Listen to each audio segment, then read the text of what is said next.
Hello student, welcome to chemistry planets. और मैं हूं डॉक्टर सत्यम मिश्रा। हम लोग जो क्लास किए थे इससे पहले थोड़ा सा उसको रिकॉल करते हुए आगे बढ़ते हैं। स्टेट ऑफ मैटर में गैसियस स्टेट पढ़ रहे हैं और वहां पे हम आज पढ़ने वाले हैं काइनेटिक थ्योरी ऑफ गैस, जिसको हम लोग kinetic molecular theory of gas भी बोलते हैं। इसके लिए सबसे पहले अपने को इससे रिलेटेड कुछ पॉस्टुलेट्स हैं उनके ऊपर आना है। इससे रिलेटेड जो 7 पॉस्टुलेट्स हैं उनको थोड़ा सा डिस्कशन हम कर लेते हैं। आपके सामने स्क्रीन पे दिख रहा है। सबसे पहला यहाँ पे है कि gases are made up of large number of identical particle. मतलब गैस बहुत सारे पार्टिकल से मिलकर बने होते हैं जो एक टाइप का होता है, एटम्स बोले या फिर उनको मॉलिक्यूल्स बोल सकते हैं। दूसरा है the actual volume of the molecule is negligible as compare to space between them and hence they are consider as point mass. मतलब एक गैस का जो एक्चुअल वॉल्यूम होगा, एक गैस मॉलिक्यूल का जो एक्चुअल वॉल्यूम होगा वह सबके कंपेयर में बहुत ही कम होगा। ठीक है, और साथ ही साथ उनके बीच जो स्पेस अवेलेबल है उसके कंपेयर में भी कम होगा। तीसरा पोस्टुलेट है कि interaction between the particle is negligible. मतलब पार्टिकल्स के बीच में फोर्स ऑफ अट्रैक्शन क्या होगा, बहुत बहुत कम होता है, इसीलिए यहाँ पे इसको नेग्लिजिबल माना गया। उसके बाद आता है particle of gas are always in constant and random motion and the collision between them is perfectly elastic. इसका मतलब है कि गैस पार्टिकल्स जो है ना वो हमेशा एंड हमेशा रैंडम मोशन में होते हैं और एक कांस्टेंट स्पीड से होते हैं। और जो आपस में टकराएंगे तो उसको बोलते हैं कोलिजन। आपस में टकराएंगे तब भी कोलिजन होगा, और गैस मॉलिक्यूल कंटेनर के वाल से टकराएगा तब भी उसको हम कोलिजन बोलेंगे। और यह परफेक्टली इलास्टिक कोलिजन है। परफेक्टली इलास्टिक कोलिजन का मतलब है यहाँ पे कि कोलिजन के बाद और कोलिजन के पहले उसके एनर्जी में कोई चेंज देखने को नहीं मिलेगा। और नेक्स्ट पोस्टुलेट है the average kinetic energy of a particle of gas is directly proportional to absolute temperature. मतलब जो उसका काइनेटिक एनर्जी होगी वह टेम्परेचर के डायरेक्टली प्रोपोर्शनल होगा। नेक्स्ट है 6 number, pressure of gas is due to collision between gas molecule and the wall of container.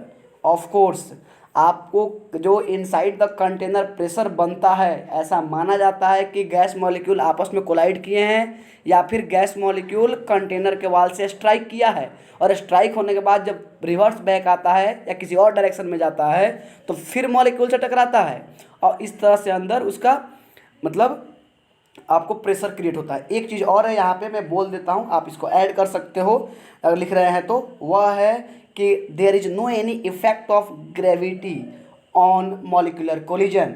मतलब container के ऊपर कंटेनर के नीचे किसी भी डायरेक्शन में सेम स्पीड से कोलिजन होगा। अब आगे बढ़ते हैं काइनेटिक इक्वेशन के ऊपर। थोड़ा सा मैं बात बता दूं कि सबसे पहले 1738 में बर्नौली ने काइनेटिक थ्योरी को दिया था, और उसी थ्योरी को मैक्सवेल, बोल्ट्जमैन, क्लैपेरॉन और वेंडरवाल लोगों ने मिलके इसको एक्सप्लेन किया।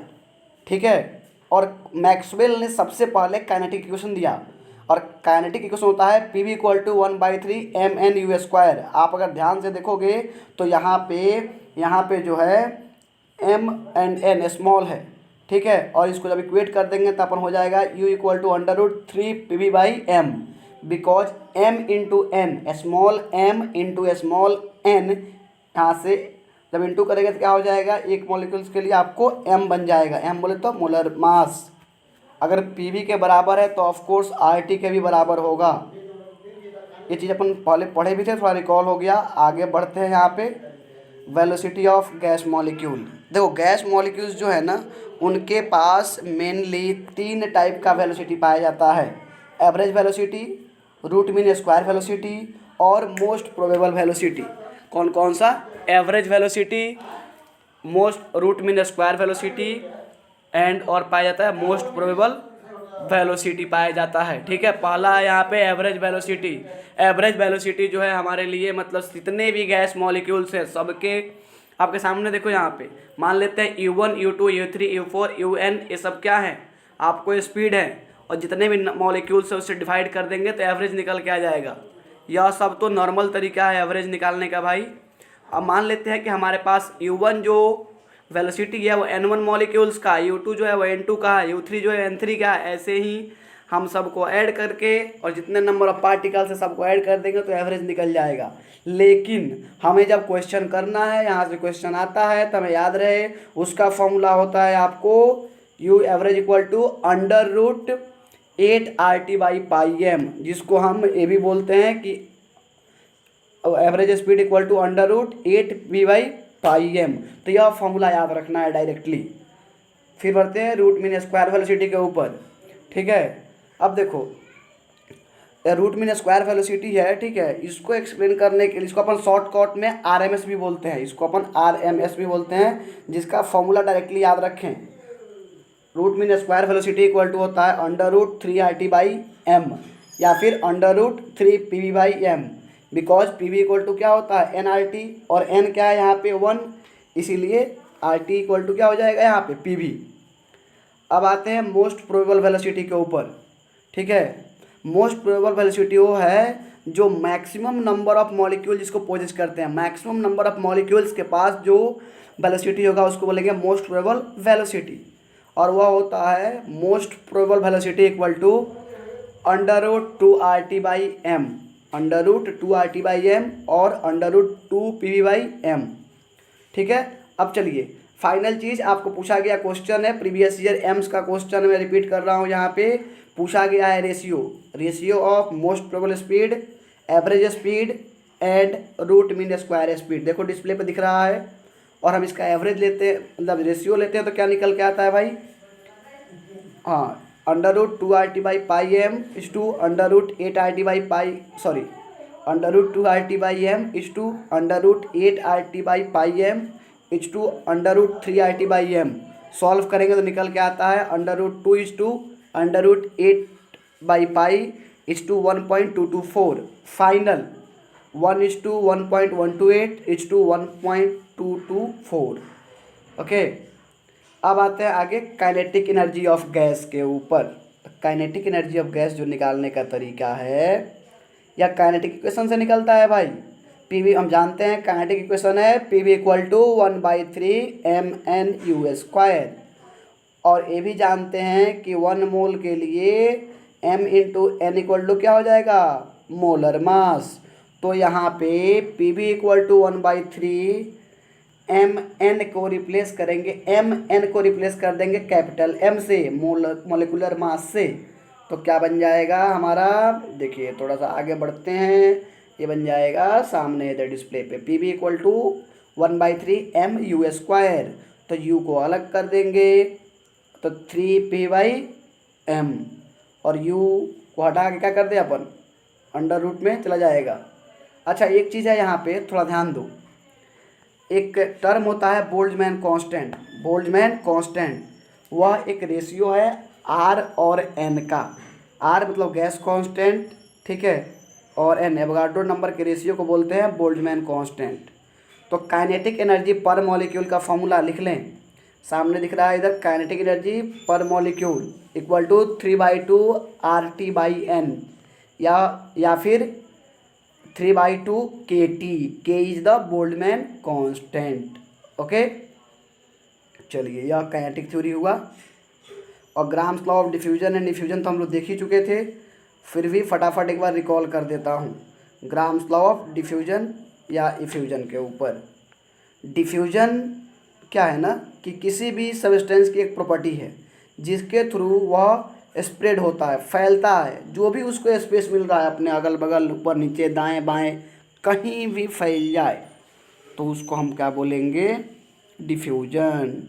ओके, अगर वही चीज़ एक गैस एक चैम्बर से, एक पाइपलाइन से, एक वेसल से, नैरो ट्यूब से होके निकले तो उसको बोलेंगे इफ्यूजन। क्या बोलेंगे, इफ्यूजन। तो यहाँ डिफ्यूजन और इफ्यूजन दोनों की बातें एक ही साथ में होगा। बताया जाता है यहाँ पे कि rate of diffusion equal to volume of gas diffuse divide by time taken. So R equal to V/T। इसको एक तौर पे और भी बोल सकते हैं कि rate of diffusion equal to number of moles of gas diffuse divide by time taken. अब आते हैं फॉर्मूला के ऊपर सीधे, यहाँ से इसका ये वाला फॉर्मूला याद रखना है, ध्यान दो। At constant temperature and pressure R1/R2 equal to √M2/M1। Actually यह होता है R इक्वल टू √1/m, तो उसी से यह बना है। और मास से डेंसिटी को कनेक्ट किया गया है R1/R2 इक्वल टू √d2/d1। ठीक है। अब फिर बताया गया है the rate of diffusion of gas at constant temperature is directly proportional to its pressure.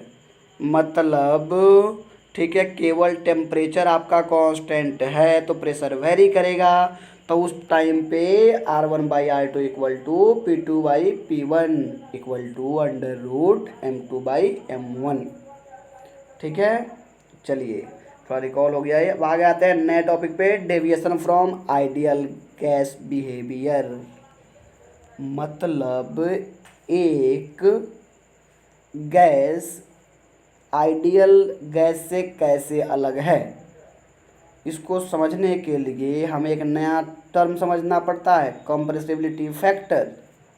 Compressibility factor जाने से पहले थोड़ा सा बात मैं क्लियर कर दूं कि कोई भी गैस आइडियल नहीं होता। हकीकत में, रियलिटी में कोई भी गैस आइडियल नहीं होता। अब बोलोगे सर क्यों नहीं होता, तो ध्यान से सुनो।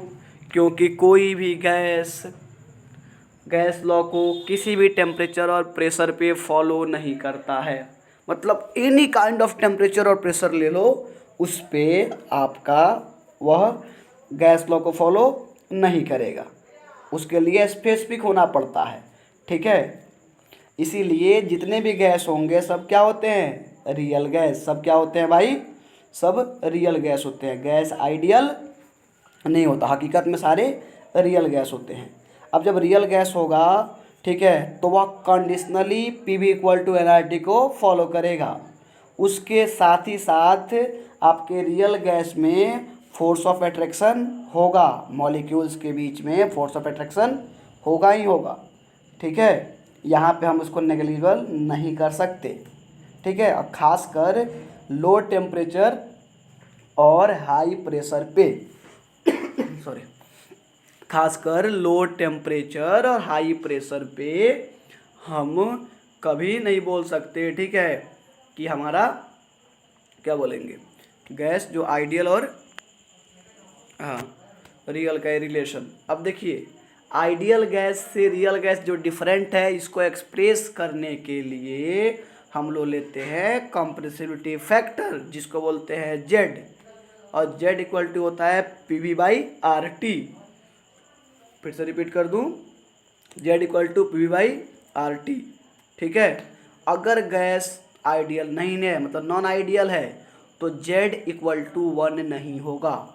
अगर जेड इक्वल टू 1 है, मतलब जेड इक्वल टू अगर 1 है, तो भाई ध्यान से सुनो, मतलब गैस आइडियल है। ठीक है, तो जेड यहाँ पे 1 नहीं होगा रियल गैस के केस में, आइदर मोर होगा या फिर लेस होगा। ठीक है, जेड क्या होगा, आइदर मोर होगा, ठीक है, या फिर लेस होगा। ठीक है ना। अब देखो, मानते हैं when Z is less than 1 it show negative deviation. अगर जेड 1 से कम है तो क्या शो करेगा, ये नेगेटिव डेविएशन। आपको याद आ रहा हो तो हम लोग एक ग्राफ आज ड्रॉ कर रहे थे, जिसमें नीचे से खींच रहे थे ना, एक लाइन खींच रहे थे, स्ट्रेट लाइन, जो जेड इक्वल टू 1 शो कर रहा था और नीचे से होके जा रहा था नेगेटिव, ऊपर से है तो पॉजिटिव। ऊपर वाले का एग्जाम्पल होता है ना हाइड्रोजन, हीलियम, नीचे वाला एग्जाम्पल है CH4, N2O2। फिर से आते हैं, Z is less than 1 it show negative deviation. Negative deviation मतलब गैस इज मोर कंप्रेसेबल। ठीक है, गैस कैसा होगा, मोर कंप्रेसेबल। गैस को अगर ज़्यादा कंप्रेसिबल होना है तो जेड की वैल्यू क्या होना चाहिए, लेस देन 1 होना चाहिए। ठीक है, जेड की वैल्यू लेस देन 1 होना चाहिए। सोचो, अगर जेड की वैल्यू मोर देन 1 हो गया तो वैसे केस में होता है पॉजिटिव डेविएशन। क्या होता है, पॉजिटिव डेविएशन। ठीक है, पॉजिटिव डेविएशन जब होगा तो गैस वह जो है लेस कंप्रेसिबल होगा। गैस क्या होगा, गैस लेस कंप्रेसिबल होगा। ठीक है, तो दो चीज़ हो गया यहाँ पे, ध्यान रहे क्वेश्चन यहाँ से आता है 2018 नीट का, आप जाके चेक कर सकते हो। डायरेक्टली पूछा है कि इसमें से कौन सा गैस ज़्यादा कंप्रेसिबल है, और जेड का वैल्यू दिया हुआ है। 18 दूर हो गया, 19 में चले जाओ, या 19 में एग्जाम हुआ है, 19 में मिल जाएगा आपको, ठीक है, 19 में दिया हुआ है। अब आते हैं नीचे थोड़ा सा, इसको मैं बोल रहा हूँ ये इम्पोर्टेंट है, कंप्रेसिबिलिटी फैक्टर इम्पोर्टेंट है। इसको कुछ लोग एक और तौर पे जानते होंगे, ए के टर्म में, ये जो है ना उसके तौर पे। अब आते हैं कॉज ऑफ, ठीक है, डेविएशन फ्रॉम आइडियल बिहेवियर। एक गैस जो है ना आइडियल बिहेवियर क्यों नहीं शो करता है, उससे अलग कैसे होता है, उसका क्या रीज़न है, इसके ऊपर आते हैं। पहला सुनो, the volume occupied by gas molecule is negligibly small as compare to volume occupied by the gas. फिर से रिपीट कर रहा हूँ, the volume occupied by a gas molecule is negligibly small as compare to volume occupied by the all gas. जितने gas का total पूरे gas molecule को add कर दोगे ना, जितने भी हैं nth नंबर तक, 1 2 3 4 5 n नंबर तक सबको ऐड कर दोगे, तो एक वाले से जब कंपेयर करोगे तो एक गैस मॉलिक्यूल्स का वॉल्यूम क्या होगा, बहुत ही कम होगा, ठीक है। इसीलिए लोग मानता था कि फोर्स ऑफ अट्रैक्शन क्या होगा उनके बीच में, नेग्लिजिबल, या लोगों का मानना था, ठीक है। दूसरा चीज़, वेंडर वाल equation, very very important, very very important, vendor वाल इक्वेशन। वेंडर वाल इक्वेशन बहुत ही इम्पॉर्टेंट है। यहाँ पे दो चीज़ सुन लो, वेंडर वाल इक्वेशन बहुत इम्पॉर्टेंट है, और वेंडर वाल इक्वेशन दो चीज़ों के सुधरने से बना है, और दोनों सुधार काइनेटिक थ्योरी में हुआ था। दोनों सुधार काइनेटिक थ्योरी में हुआ था। जब काइनेटिक थ्योरी दिया गया तो साथ में बहुत सारे साइंटिस्ट थे, क्लेसियस, क्लैपेरॉन, मैक्सवेल, बोल्ट्जमैन, ठीक है, इनफैक्ट वेंडर वाल भी थे। तो सबने मिलके जो गलती की थी उसको अकेले करेक्शन करने का क्रेडिट जाता है वेंडर वाल को। वेंडर वाल ने प्रेशर करेक्शन किया और वॉल्यूम करेक्शन किया। मैं फिर से बोल रहा हूँ, प्रेशर करेक्शन किया और वॉल्यूम करेक्शन किया, ठीक है। इनका मानना था प्रेशर करेक्शन करते वक्त कि गैस मॉलिक्यूल जब कोलाइड करेंगे तो हो सकता है कि दो छोटे छोटे मॉलिक्यूल्स आपस में कोलाइड करके एक बड़ा सा मॉलिक्यूल बना दें, और जितना बड़ा गैस मॉलिक्यूल होगा उसका उतना कम मूवमेंट होगा। मैं रिपीट कर रहा हूँ, इनका ऐसा मानना था कि जब दो छोटे छोटे गैस मॉलिक्यूल्स आपस में कोलाइड करेंगे तो हो सकता है कि बड़ा सा मॉलिक्यूल बने, और बड़ा मॉलिक्यूल्स का मूवमेंट कम होगा। जब बड़े से मॉलिक्यूल का मूवमेंट कम होगा तो उस टाइम प्रेशर कम क्रिएट होगा, क्योंकि गैस मॉलिक्यूल जितना ज़्यादा मूव करेगा, टकराएगा आपस में कंटेनर के वाल से, उतना ज़्यादा प्रेशर होगा। दूसरा चीज़ उनका मानना था, यहाँ पे एक और चीज़ मानना था साथ ही साथ, ठीक है।